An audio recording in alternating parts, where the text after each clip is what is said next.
അതെ, അദ്ദേഹത്തെ സംബന്ധിച്ചിടത്തോളം അദ്ദേഹം ഒരു ജനസേവനത്തിന് താല്പര്യമുള്ള ഒരു മനുഷ്യനായിരുന്നു. പക്ഷേ ബി.ജെ.പിയെ സംബന്ധിച്ചിടത്തോളം അദ്ദേഹത്തിന് അവസരങ്ങളൊന്നും കിട്ടുന്നില്ല. ചിലപ്പോൾ കേരളത്തിൽ എം.എൽ.എ, എം.പി ഒന്നാകാൻ സാധ്യതയില്ല.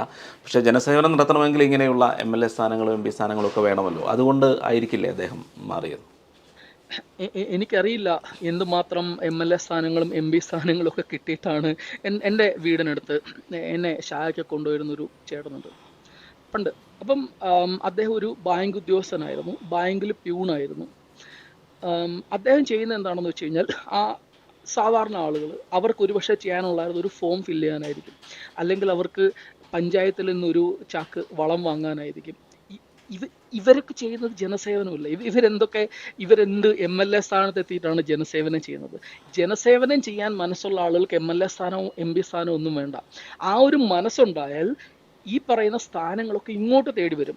ഏതൊരു പൊളിറ്റീഷ്യനെ എടുത്തോളൂ, അല്ലെങ്കിൽ ഏതൊരു വിജയിച്ച ആളെ എടുത്തോളൂ, ഇവരൊക്കെ അധികാരത്തിന് പിന്നാലെ പോയിട്ടല്ല അധികാര കേന്ദ്രങ്ങളിൽ എത്തുന്നത്. നേരെ മറിച്ചിട്ട് അവർക്ക് ചെയ്യാനുള്ള കാര്യങ്ങൾ കൃത്യമായിട്ട് ചെയ്യുന്നതുകൊണ്ട് അവർ അധികാരം തേടിയെത്തുന്നതാണ്. അധികാരം അവരുടെ പിന്നാലെ വരികയാണ് ചെയ്യുക. ആ അധികാരം അവരുടെ പിന്നാലെ, അധികാരത്തിന്റെ പിന്നാലെ പോയിട്ട് വിജയിച്ചിട്ടുള്ള ഒരാളെ പോലും നമുക്ക് കാണാൻ സാധിക്കില്ല. ഇപ്പൊ തന്നെ മോദിയെ നോക്കൂ. അദ്ദേഹം എത്ര കാലം സജീവ പൊളിറ്റിക്സിൽ നിന്ന് അദ്ദേഹം മാറി നിൽക്കേണ്ടി വന്നു അദ്ദേഹത്തിന്. അദ്ദേഹം ബി.ജെ.പിയുടെ ചുമതലയ്ക്ക്, ബി.ജെ.പിയുടെ മുഖ്യമന്ത്രി സ്ഥാനാർത്ഥിയായിട്ട് മുഖ്യമന്ത്രി ആയിട്ട് അദ്ദേഹം വരുന്നതിന് മുൻപുള്ള ഒരു കാലഘട്ടം അദ്ദേഹത്തിന് ഏതാണ്ട് രാഷ്ട്രീയ വനവാസമായിരുന്നു. അന്ന് നരേന്ദ്രമോദിക്ക് വേണമെങ്കിൽ കോൺഗ്രസിലേക്ക് പോകാമായിരുന്നല്ലോ, അല്ലെങ്കിൽ വേറെ ഏതെങ്കിലും പൊളിറ്റിക്കൽ പാർട്ടിയിലേക്ക് പോകാമായിരുന്നല്ലോ. ചെയ്തില്ല. അദ്ദേഹം ജനങ്ങളുടെ ഇടയിലേക്ക് ഇറങ്ങി അവിടെ പ്രവർത്തിച്ചു. അദ്ദേഹം ആ രീതിയിലുള്ള തൻ്റെ എക്സ്പീരിയൻസ് നേടിയെടുത്തു.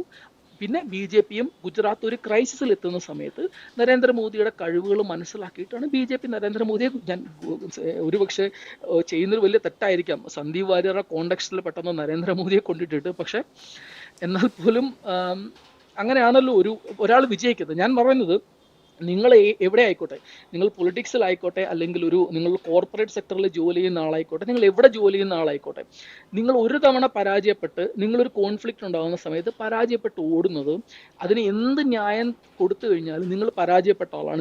നിങ്ങൾക്ക് അതിൽ നിന്നും വിജയിച്ച് മുമ്പോട്ട് കയറാൻ സാധിക്കുമൊന്നുമില്ല. പക്ഷെ എക്സെപ്ഷൻസ് ഉണ്ട്. ഉദാഹരണത്തിന് നമ്മുടെ ഹിമാന്ത വിശ്വ ശർമ്മ എടുക്കാം.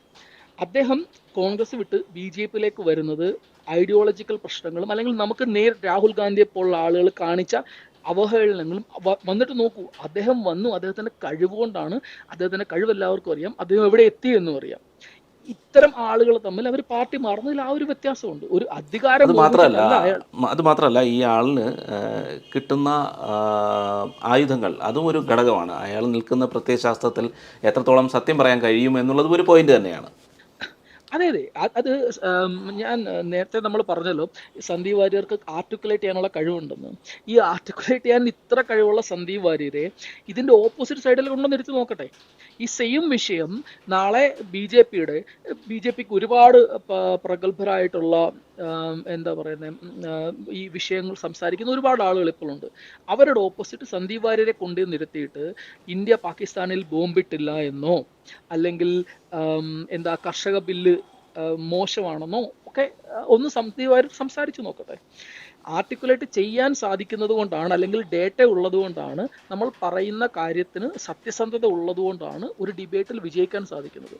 എത്ര കണ്ട് നമ്മൾ അത് ഒരു ഫേക്ക് ആയിട്ടുള്ള കാര്യങ്ങൾ ഒരു ചർച്ചയിൽ ഉന്നയിക്കാൻ ശ്രമിച്ചാലും അത് അവസാനം പരാജയപ്പെട്ടു പോകുകയല്ലേ ഉള്ളൂ.